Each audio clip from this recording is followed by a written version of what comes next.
Folks, you saw a bit of lag during that introduction. Can 100% send your thanks to @SC2Mal on Twitter. Because every time I gotta tab out to mute Skype, it freaks out on the video.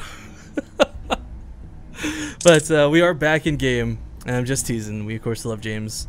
I'm glad he's here with us today.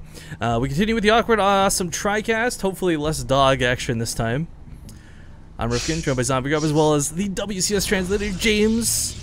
And once again, guys, this is really important. James is going to be taking questions from chat. He'll be taking questions from Twitter, so tweet at him at SC2Mal if you have questions for any of these players today. So if Journey, puCK, Jadong, Life, if you ever had a burning question you've always wanted to ask them, tweet at him, mention him in chat. It'll be the best way we can try and convey some sort of halfway interviews. And if we can get some live interviews after the series too, even better. But for now, spawning in the bottom right corner of the map, he's currently down 1 against his opponent. I believe he's also playing WCS later tonight. So hopefully he can get a victory and inspire confidence for later today. It's going to be the red Protoss player from IBD Gaming. It is Iron Man, aka puCK. Woo! Hype, hype, hype. You sound just like a real crowd, man. Exactly like a real crowd. In the upper right-ish position as the Green Terran, it is Journey.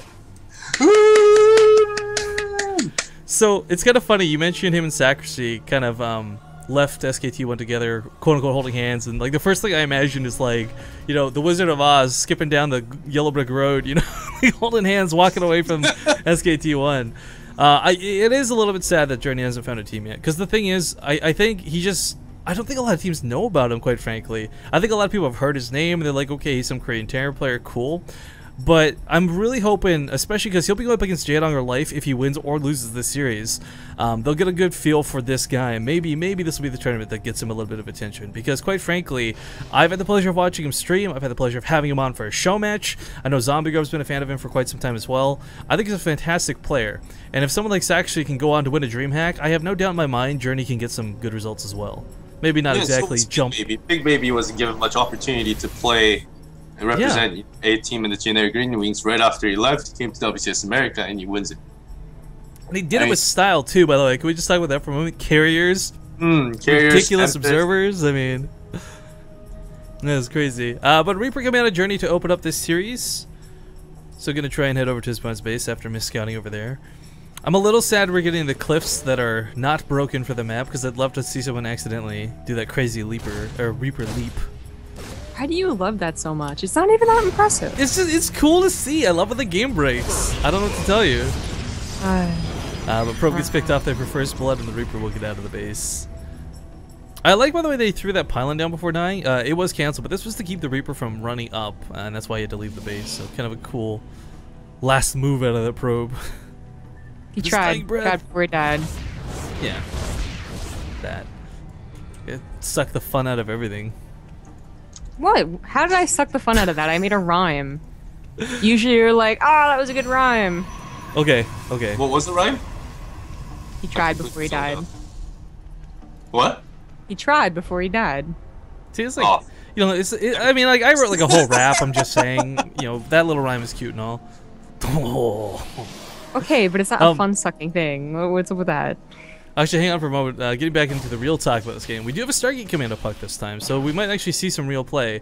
Not to say that that last game wasn't real play. It has absolutely worked against players before, both in trolling and joking and real situations. But it's kind of one of those once-off moves. You know, it's not. It's something that will win a game once in a while, but it's not a guarantee every time. Where I think, like, if puCK just plays a solid macro game, I think he'll be much better off. I understand that, like, I know a long time ago this was his worst matchup. I think he's come a long way since then, because that was back in the days of the Templar charge lots, and of course the game shifted quite a bit. But going with the Oracle opener here, missing out on with Mothership Core. Yeah. I mean, Journey saw it again, and he sees it for the second time to make sure that Stargate wasn't cancelled. Yeah, great scout by Journey. Yeah, he loses the Reaper, but it's already told him exactly what he needed to know. So back at home, we got turrets coming down the mineral lines. This Oracle's really not going to get a lot of damage done. It shouldn't, but then there's this delay factor, so maybe you get lucky and get a couple of SCVs that are zoned out. I think the best use of the Oracles are the ones where they don't throw them away.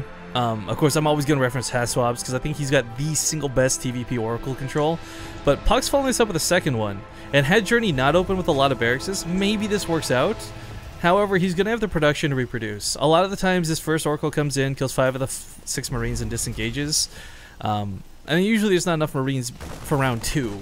This is not going to be that instance, however. Yeah, he's just going to get out of there. Kills 1 SCV for his troubles. Second Oracle was placed down here. puCK, though, I mean, off the back end of this, you can go for gateway aggression. I just don't know some gateways right now. You don't necessarily have to 3-gate, 4-gate all in, but okay, never mind. It's gonna be 4 gates coming down. He is going to go with 4-gate all in. Okay, so Warrior used to do this at the start of Heart of the Swarm, and it worked out really well versus Terran players, because back then nobody really knew that you needed exactly 6 Marines. Nobody knew to get a Widowmine down. puCK's going 4 Oracles. 4 Oracles, if you will. Ha ha ha ha, for that pun. This almost feels like the build that MC used to do back, I think, last winter, where he just went YOLO and just kept building Oracles and Oracles from single starport against Zerg and against pretty much all 3 races. And he was destroying all the add-ons versus Terrans. He was even killing turrets with like 5 Oracles or something. Well, what's kind of cool is like he'll be able to hold the natural, right? Like this probe out here gives him kind of the advanced warnings. Now he's paying attention. You know, 2 force fields and a photon overcharge easily keeps this natural base alive. So what does he do? He banks up the Oracles in the back. And when you've got enough Oracles, guys, they don't have the same DPS as a Void Ray when prismatically aligned. But if you've got enough of them, they're going to melt the turret nonetheless. In fact, Journey, he's got so many Marines back at home. A lot of those are going to die so quickly. This many Oracles, though. 5, 6. Yeah, It's going to be queued up. The combat shield upgrades is huge. Because this is late, the Oracles can still 2-shot the Marines. With combat shields, it takes that extra beam, so we'll see how much 5 Oracles can do here. They've got the potential for a lot of damage, without question, and they attack so freaking fast. Yeah, and they could also fly out really fast, too. Yeah. Alright, so can I have a cheeky move? Get on top of this? Annihilation! I was gonna get combat shields, too. Oh, that's actually really nice. Oh, Zombie Grub, this is so painful to watch. Well, he's attacking the natural too, and surprisingly he disengages from the natural. Oh, that was actually a big army. puCK actually picks off every single add-on. This is so annoying. He's going to focus on the starport as well. He's starting to run out of juice in a couple of these, but the DPS remains consistently high. Unless he can fly him out. I'm surprised he didn't go for the mineral lines, quite frankly. But we got a drop here in the main. Of course, this is where the tension's been divided. Oh, no, kill it! Journey, you gotta focus fire on the robot. Oh, you gotta be kidding me. Why would that kill that? Oh, well. I'll come back later for it, no worries. That sucks. Not sure where to bet, but increase that prize pool. Hashtag halfway to WCS points. I wish. DeWitt49 throwing $20 our way. Thank you for that donation, man. Very, very cool of you, dude. No, we're not going to be increasing the prize pool for this tournament, guys. If anything, if we can make some money back and then like maybe put towards another tournament, that would be pretty rad. But for the most part, this tournament is already kind of pretty well off at 5K. Yeah, it's a very big, it's a sizable online tournament. Yeah, just pucking a bit of trouble here at the natural. This is something similar to what we saw. Ooh. puCK wasting all that energy of Oracle by turning the pulsar on and off. Kind of had to though, because like that was starting to get really out of hand. Like those stalkers were gonna go down to the Marines. We finally have a Colossus out. puCK may have opened this in a very weird way, but believe you me, guys, I think these are gonna work out in the end. Because one of the biggest things, and this is so dumb to consider, is like, look, they shred Marines. Yeah, he's gonna lose an Oracle or two. It takes out every single Marine. There you go. Yo, consider the fact that you mix a Colossus in with that with a real army, charge lots as well. I mean, these Oracles, they're kind of laughable. You might look at it as trolling, but I think they're gonna be really deadly come the big engagement. I don't know why Journey just hasn't gotten a couple of Vikings. Yeah, I think it's he lost all the he lost the reactors and the add-ons. Yeah. Oh, he rebuilt them pretty fast, and he was actually still building medevacs. Medevacs. Now he starts. He's got 5. It's typical that Terran gets, you know, at least 4 medevacs. That's you can't really, you can't breathe without 4 medevacs. It's horrible. And he just uses 1 medevac, so perfect. Now it's a 4 medevac. I think puCK saw the drop coming, but he wasn't sure what angle, so keeping the Oracles at the main, he'll be able to clean up the drop pretty easily. Wait, is it a Widowmine drop? That's not a... It's a Marauder and Widowmine drop. Ooh, I like it. There's a cannon. I mean, this shouldn't... Oh my god, if he doesn't pull the probes right away, he's going to be I think very it's more for the Widowmines. Widowmines. He kills it. Wow. Kills the cannon, loses the Oracles, drop. please. Right? Man, and puCK goes into double Robo, like Colossus production. Dang, you need a lot more Vikings. The thing is, though, that his ground army is actually not going to be impressive. If Journey is to dedicate a lot more into Vikings, which he should, he got second starport, and gets it to like a 12 count, I'm a little worried for puCK. He doesn't have Blink. I think this is it for Journey. I don't think so. Yeah, he's well, not this might just be. That wasn't very good. That was not very good at all. Oh, actually, double Widowmine has get quite a few kills there.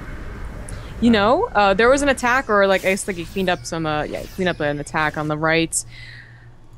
Apparently, puCK is just gonna go for an all-in. You know, no third base. This tech is the last tech he's gonna get. He's actually not gonna blink by the time this hits. But Journey needs a lot more Vikings than he has. If he had been consistently producing 4 Vikings at a time, I think he crushes this. But now it's a little worrying. Yeah, I mean, you know, we're talking about the stalkers being low and they can't just blink for and snipe them off, but it's that situation where they don't really need to. Widowmines are getting some fantastic connects, though, if we're going to be completely honest right now. I mean, this is situations where usually the observers see on the front lines, and as a Terran player, you get so frustrated because the Widowmines do absolutely jack all. He can still detect. The Oracles, yeah, pop in and vision.